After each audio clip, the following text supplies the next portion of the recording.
नमस्कार दोस्तों, मैं केसी साहू सर आप सबका स्वागत करता हूं आपका अपना चैनल केसी सर के क्लासेस में। दोस्तों, यदि आप हमारे चैनल में नए हैं तो प्लीज हमारे चैनल को सब्सक्राइब कीजिएगा और बेल आइकन को प्रेस कर दीजिएगा। दोस्तों, आइए आज हम एक बहुत ही महत्वपूर्ण विषय पर चर्चा करेंगे। जी हां, ये इतने महत्वपूर्ण है कि आपको इनको जानना बहुत ही जरूरी है।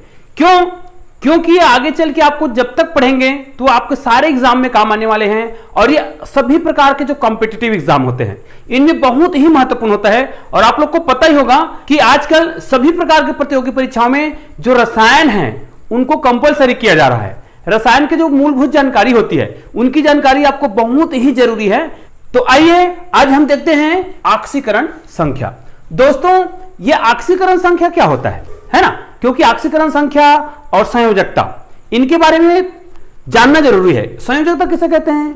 कोई भी तत्व जो है अपने अष्टक पूरा करने के लिए जितने इलेक्ट्रॉन का त्याग करता है या साझा करता है ना, या फिर ग्रहण करता है। तो इन तीनों कंडीशनों में वो जितने इलेक्ट्रॉनों का साझा करता है ना, जितने का त्याग करता है या जितना ग्रहण करता है, वो उनकी संयोजकता कहलाती है। ये उनके बाह्यतम कोश में होता है। अब ध्यान दीजिए, तो ऑक्सीकरण संख्या क्या है फिर? तो ऑक्सीकरण संख्या क्या है? किसी भी यौगिक में परमाणु का, है ना, किसी भी यौगिक में परमाणुओं को एक निश्चित नियम के तहत उनको कोई संख्या दिया जाता है ना, ये क्या कहलाता है? ऑक्सीकरण संख्या। तो आइए आज हम उन्हीं नियमों के बारे में पढ़ेंगे जो बहुत ही महत्वपूर्ण है। जैसे सबसे पहले देख लेते हैं ऑक्सीकरण संख्या के जो नियम है ना, ऑक्सीकरण संख्या होता क्या है और ऑक्सीकरण संख्या को दर्शाते किससे है। तो आइए इन्हीं के बारे में चर्चा करते हैं। सबसे पहले किसी भी तत्व का यदि हम ऑक्सीकरण संख्या लिखें, है ना, ऑक्सीकरण अंक बोलते हैं, तो याद रखिए किसी भी तत्व का ऑक्सीकरण संख्या शून्य माना जाता है। ध्यान दीजिएगा, तत्व का, कोई भी तत्व है, कोई भी परमाणु है, उनकी ऑक्सीकरण संख्या को शून्य माना जाता है ना। मान लीजिए हम यहां पर कोई भी चीज लेते हैं, जैसे हम कोई तत्व ले लिए सोडियम, तो सोडियम की ऑक्सीकरण संख्या कितना होगा? शून्य होगा, क्योंकि ये किसी के साथ जुड़ा नहीं है। अभी ये केवल किस रूप में है? ये परमाणु के रूप में है, तो इनकी ऑक्सीकरण संख्या शून्य होगा। आइए आपको बहुत ही आसानी से समझ आएगा, ये मेरी गारंटी है। इसके लिए आपको वीडियो को शुरू से अंत तक देखना पड़ेगा दोस्तों। तो आइए देखते हैं। अब हमको पता चल गया है कि किसी भी तत्व का या किसी भी परमाणु का ऑक्सीकरण संख्या कितना होता है? हमेशा शून्य। जैसे हमने सोडियम में देखा, शून्य होता है। लेकिन याद रखिए, यदि वो आयनिक अवस्था में है ना, तो वो आयनिक अवस्था में, जैसे इसी का देखो आपको पूरा समझ आएगा। जैसे सोडियम का हमने ले लिया +1, है ना, सोडियम की आयनिक अवस्था में कौन सा होता है? ये +1 होता है ना। तो इस अवस्था में बताओ इसकी ऑक्सीकरण संख्या कितना होगा? बाह्यतम कोश में देखो इनका, इसने क्या किया होगा? एक इलेक्ट्रॉन का त्याग किया होगा, है ना। तो इसमें कितनी संख्या आया है? ये जो प्लस चार्ज दिख रहा है वही क्या कहलाता है? उसकी ऑक्सीकरण संख्या। मतलब आयनिक अवस्था में उनके ऊपर जो आयन लगा होता है, जो संख्या लिखा होता है ना, वही क्या है? उनका ऑक्सीकरण संख्या है। इसी प्रकार हम एल्युमिनियम का देख सकते हैं। जैसे एल्युमिनियम, है ना, एल्युमिनियम के बाह्यतम कोश में कितने होते हैं? ये हो गया एल्युमिनियम मान लिया जाए, तो एल्युमिनियम की ऑक्सीकरण संख्या तो शून्य होगा। लेकिन हमको पता है कि एल्युमिनियम के बाह्यतम कोश में कितने होते हैं? 3। तो वो 3 इलेक्ट्रॉन को त्याग कर कौन सा आयन बनाता है? +3 आयन बनाता है ना। अब ये जो +3 आयन दिख रहा है वही उसकी क्या कहलाएगी? ऑक्सीकरण संख्या, है ना, ऑक्सीकरण, ऑक्सीडेशन नंबर जिसको बोलते हैं। तो ये हो गया, याद रखिएगा, आयनिक अवस्था में उनके ऊपर जो आयन लगा होता है वही क्या कहलाता है? उसकी ऑक्सीकरण संख्या कहलाती है। अब ध्यान दीजिए दोस्तों, ये महत्वपूर्ण है। आज के जो चैप्टर है, आज का जो वीडियो है, उसमें हम किसी यौगिक का ऑक्सीकरण संख्या निकालेंगे, तो उनसे पहले हम इनके कुछ नियम सीख लेते हैं जो बहुत ही महत्वपूर्ण है। यदि ये नियम आपको याद रहेगा तो आप किसी भी यौगिक का ऑक्सीकरण संख्या निकाल सकते हैं। सबसे पहले ध्यान दीजिएगा, मैं आपको बहुत ही सरल तरीके से बता रहा हूं और इस नियम को बहुत ही आसानी से आपको याद हो जाएगा, ये मेरी गारंटी है। बट आप बहुत ध्यान से सुनिएगा। सबसे पहले देखते हैं हम ऑक्सीजन का और हाइड्रोजन का, है ना। तो हाइड्रोजन की ऑक्सीकरण संख्या कितनी होती है और ऑक्सीजन की कितनी होती है? तो ये तो पता है कि किस ब्लॉक के तत्व है? एस ब्लॉक के तत्व है। और हाइड्रोजन के बाह्यतम कोश में कितने इलेक्ट्रॉन होते हैं? 1। तो हाइड्रोजन का ऑक्सीकरण अवस्था याद रखिए, किसी यौगिक के रूप में बोल रहा हूं, ये जब किसी यौगिक के साथ बना हो, तो किसी यौगिक के साथ मिला हो, तब इनकी ऑक्सीकरण संख्या हमेशा कितना होता है? +1 होता है। किसका? हाइड्रोजन का। और ऑक्सीजन का हमेशा कितना होता है? ये होता है -2। किसी यौगिक के साथ, है ना, किसी के साथ मिलकर जब ये यौगिक बनाएगा तब उनका ऑक्सीकरण संख्या इतना होगा। अब मान ले जाए ये जो है कुछ अपवाद होते हैं, ध्यान दीजिएगा, ये अपवाद वाली बात को बहुत ही आसानी से याद रख लीजिएगा। जैसे कुछ में अपवाद होता है, जैसे हाइड्रोजन जो है किन के साथ, बहुत सारे, बट मैं कुछ आपको उदाहरण याद करा देता हूं। जैसे लिथियम के साथ हाइड्रोजन अगर यौगिक बनाए उसी प्रकार इस प्रकार हो, या फिर किसके साथ इस प्रकार हो, तो इस कंडीशन में इनकी जो ऑक्सीकरण अवस्था होती है, याद रख लीजिएगा ये अपवाद के रूप में रहता है, इनमें इनकी ऑक्सीकरण अवस्था जो होती है क्या होती है, -1 होती है इसमें।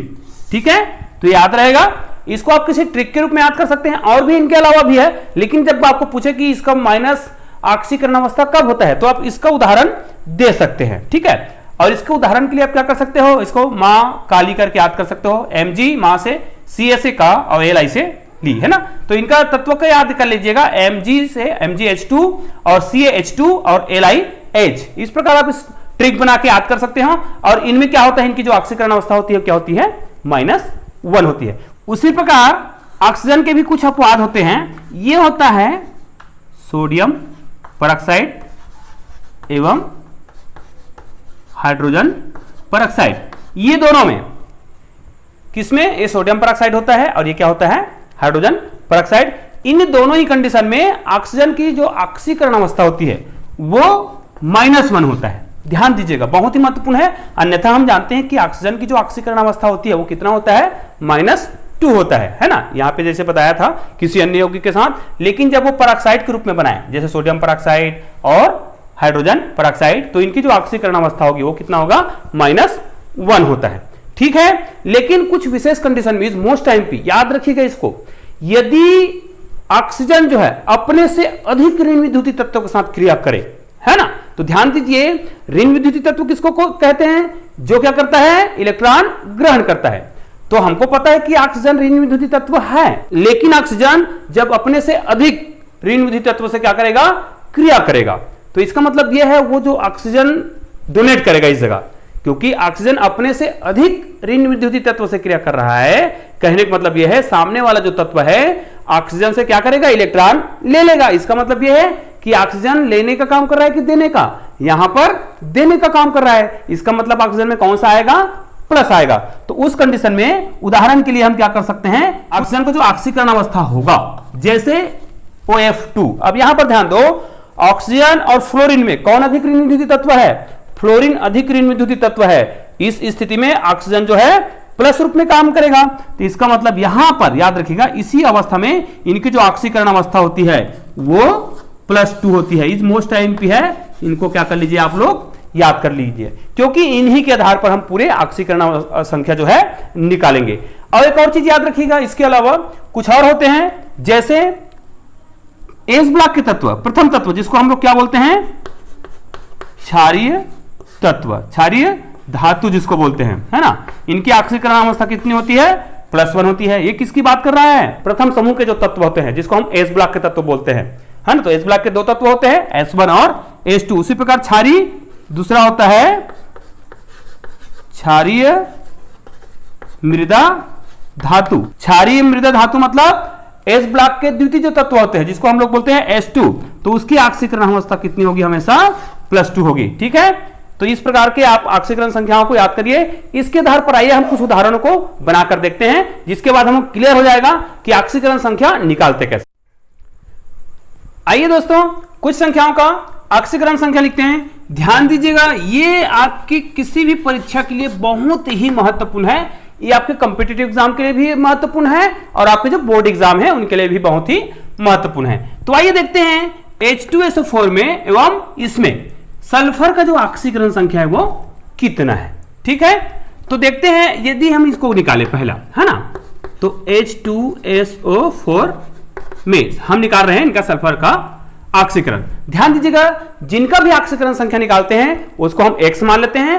और ध्यान दीजिए, जिनका आप ऑक्सीकरण संख्या निकाल रहे हो, मतलब जिस यौगिक का, उसका यदि कोई आयन दिया है तो उसको बराबर के बाद लिखना चाहिए, और यदि नहीं दिया है तो बराबर के बाद क्या लिखना चाहिए, 0 लिखना चाहिए। जैसे देखो H2SO4 में किसका ऑक्सीकरण संख्या निकालना है जी, सल्फर का निकालना है। तो जिस जगह सल्फर आया है उसको X लिख देंगे, और बाकी का हमको ऑक्सीकरण संख्या जो आज हमने बताया है उसके आधार पर लिखेंगे। जैसे हाइड्रोजन का ऑक्सीकरण संख्या कितना होता है, हाइड्रोजन का यहां पर लिखेंगे +1, और ये जो संख्या दिया रहता है, जैसे H2 लिखा है तो हाइड्रोजन कितने बनाया है, 2 बार, तो 2 को सामने लिखेंगे और ये हाइड्रोजन का ऑक्सीकरण संख्या कितना होता है +1, तो यहाँ पे +1 हो गया। फिर यहाँ पर देखिए सल्फर का ऑक्सीकरण संख्या निकालना है, तो सल्फर का जिसका निकालना है उसको क्या मानते हैं हम लोग X। फिर देखो यहाँ पर ऑक्सीजन है और ऑक्सीजन कितने बार आया है 4 बार, तो 4 बार लिखेंगे।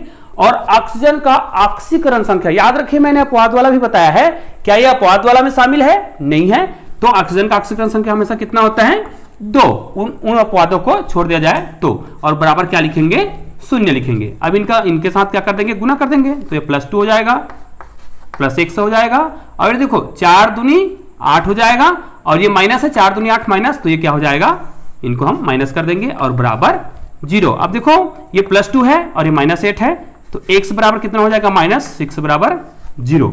इस प्रकार आप देखो इनको यदि हम उधर ले जाएं तो x बराबर क्या आ जाएगा +6। इसका मतलब H2SO4 में जो सल्फर है उसका ऑक्सीकरण संख्या कितना है +6 है। याद रखिएगा ऑक्सीकरण संख्या को हमेशा चिन्ह सहित लिखा जाता है, क्योंकि ऑक्सीकरण संख्या प्लस भी हो सकता है और माइनस भी हो सकता है। तो इस प्रकार सल्फर का ऑक्सीकरण संख्या इसमें कितना है +6 है। आइए इसी प्रकार हम इसका भी निकाल के देखते हैं। इसका निकालते हैं N2H2O3। इसमें भी जिनका निकालना है, जैसे सल्फर का निकालना है तो उसको क्या मान लेंगे X। अब देखिए यहां पर N2 मतलब सोडियम कितने बार आया है 2 बार, और सोडियम का ऑक्सीकरण अवस्था कितना होता है +1, क्योंकि पहले वर्ग का है ना एस ब्लॉक के तत्व का। तो यहां पर देखिए, अब यहां पर देखिए सल्फर कितने बार आया है 2 बार आया है ना, और चूंकि इसका निकालना है उसको हमेशा क्या मानते हैं X। अब देखिए यहां पर ऑक्सीजन आ गया है, तो ऑक्सीजन कितने बार आया है 3 बार आया है, तो 3 आएगा, और ऑक्सीजन का हमेशा कितना होता है -2, और बराबर चूंकि इसमें भी कोई आयन नहीं दिया है तो कितना होगा 0 होगा। अब इसको हल कर देते हैं तो हो जाएगा +2 और ये 2x, और ये माइनस देखो प्लस माइनस का माइनस हो जाएगा, और 3 दूनी 6 बराबर कितना आ गया 0 हो गया। इसी प्रकार इनको जब हम हल करेंगे, देखो ये +2 है और -6 है, तो इनको जब हल करेंगे तो कितना आ जाएगा, ये देखो यहाँ पर 2x और देखो +2 और -6 कितना आ जाएगा -4 = 0। तो 2x बराबर कितना आ गया जी 4 उधर गया, तो कितना जाएगा 4, ये +4 होगा, और x बराबर कितना हो जाएगा +4/2, 2 दूनी 4। ठीक है, तो x का जो ऑक्सीकरण संख्या है इस प्रकार यहाँ पर कितना आया +2। तो इस प्रकार आप इनका ऑक्सीकरण संख्या निकाल सकते हैं। आइए दोस्तों कुछ उदाहरण है जो बहुत ही महत्वपूर्ण होता है, इसको आप लोग देखिएगा। जैसे ये पोटेशियम परमैंगनेट होता है KMnO4 में आपको मैग्नीज का निकालना है, और ये होता है उनका आयन है ना, क्रोमियम डाइक्रोमेट होता है इनका, आपको क्रोमियम का निकालना है। तो पहले हम इनका देखते हैं। तो ये देखिए इसमें पोटेशियम आया है, पोटेशियम का ऑक्सीकरण संख्या कितना होता है 1 होता है, क्योंकि पहले वर्ग के तत्व होते हैं, क्षारीय धातु जिसको बोलते हैं। और मैग्नीज का निकालना है तो उसको क्या करेंगे X करेंगे, और ऑक्सीजन का कितना होता है -2। अब देखो क्या इसमें कोई आयन है, नहीं है, अगर नहीं है तो क्या लिखेंगे 0 लिखेंगे। अब देखो इनका क्या करेंगे हल करेंगे, तो ये हो जाएगा +1 तो रहेगा ही, X रहेगा, और यहाँ पर 4 दूनी 8 हो जाएगा, और प्लस माइनस का माइनस बराबर कितना हो गया 0। अब ये क्या हो जाएगा पक्षांतर कर देंगे, या इनको पहले हल कर दो। 8 में 1 जाएगा क्योंकि एक प्लस है और माइनस है तो घट जाएगा, तो x बराबर -7 बराबर 0। तो x का जो ऑक्सीकरण संख्या है वो कितना आएगा, उधर जाएगा तो प्लस। ये देखिए याद रखना है ना, मैं बार बार बता रहा हूं कि ऑक्सीकरण संख्या को हमेशा चिन्ह सहित लिखा जाता है। तो इस प्रकार देखिए दोस्तों, हमने पोटेशियम परमैंगनेट में मैग्नीज का जो आपने क्या निकाला ऑक्सीकरण निकाला, वो कितना आया +7। आइए इसका देखते हैं। ध्यान देना है यहां पर बहुत ही महत्वपूर्ण है, क्यों, आपको निकालना है क्रोमियम का, और यहां पर जो दिया है वो आयनिक रूप में है। मैंने बताया था यदि वो आयनिक रूप में है तो आयन को बराबर के बाद लिखना चाहिए। अब देखिए हमको क्रोमियम का निकालना है, तो क्रोमियम का तो जिनका निकालना है उसको क्या बोलते हैं X। अब ये कितने बार आया है 2 बार, तो यहां पर सामने में 2 हो जाएगा, यहाँ पर प्लस, और ये देखो ऑक्सीजन यहाँ पे कितने बार आया है जी 7 बार आया है ना, तो 7 बार आया है तो 7 लिखेंगे। और यहाँ पे ऑक्सीजन की जो ऑक्सीकरण संख्या होती है वो कितना होती है हमेशा -2, कुछ अपवादों को छोड़ दिया जाए तो। अब देखिए यहाँ पर जो आयन दिया है उसको बराबर के बाद लिखना है, और वो भी चिन्ह सहित लिखना है। तो इसमें कितना चिन्ह दिया है -2, तो यहाँ पर क्या आ जाएगा -2। अब इनका हम निकाल लेते हैं, तो ये हो जाएगा 2x, 7 दूनी 14, प्लस माइनस का माइनस हो जाएगा और बराबर -2। अब क्या होगा, ये 2x बराबर -2, 14 उधर जाएगा तो क्या हो जाएगा प्लस हो जाएगा। अब देखो इसमें घटा देंगे, 14 में 2 गया क्योंकि प्लस है एक और एक माइनस तो घटता है हमेशा, चिन्ह उसका लगाएंगे जो बड़ा है।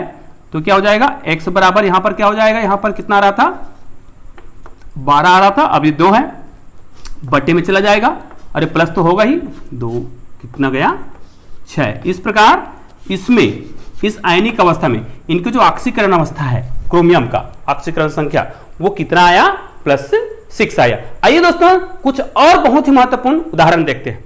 आइए दोस्तों एक बहुत ही महत्वपूर्ण प्रश्न होता है जिनका ऑक्सीकरण संख्या बहुत ही उपयोगी होता है, ये बहुत ही महत्वपूर्ण है, इनको बोलते हैं पोटेशियम हेक्सासाइनोफेरेट। इसमें आपको फेरम का ऑक्सीकरण संख्या निकालना है, ठीक है, इनका ऑक्सीकरण संख्या। तो ये कैसे निकलेगा देखते हैं, जिनका निकालना होता है उनको हम x बोलते हैं। तो ये देखिए पोटेशियम दिया है, पोटेशियम का तो हमेशा +1 माना जाता है, और जिनका निकालना है जैसे फेरम यहां पर कितना बनाया है, एक ही बनाया है तो उसको x लिख देंगे। और जो साइनो, तो साइनो में जो ये दिख रहा है साइनो है ना, जिसको साइनाइड साइनो ग्रुप बोलते हैं, इसको लिगेंड बोलते हैं, तो इनका जो ऑक्सीकरण संख्या कितना होता है -1 होता है, और ये कितने बार आया है 6 बार आया है, ठीक है। और इनमें कोई यहाँ पे आयन दिया है क्या, नहीं दिया है, तो 0। ध्यान दीजिएगा इसको हम उपसंयोजी नामक पाठ है उसमें बहुत डिटेल से पढ़ेंगे कि ये क्या है, अभी मैं केवल आपको ऑक्सीकरण संख्या निकालना सिखा रहा हूं इसलिए केवल इतने बता रहा हूं, ठीक है, आगे हम पढ़ेंगे।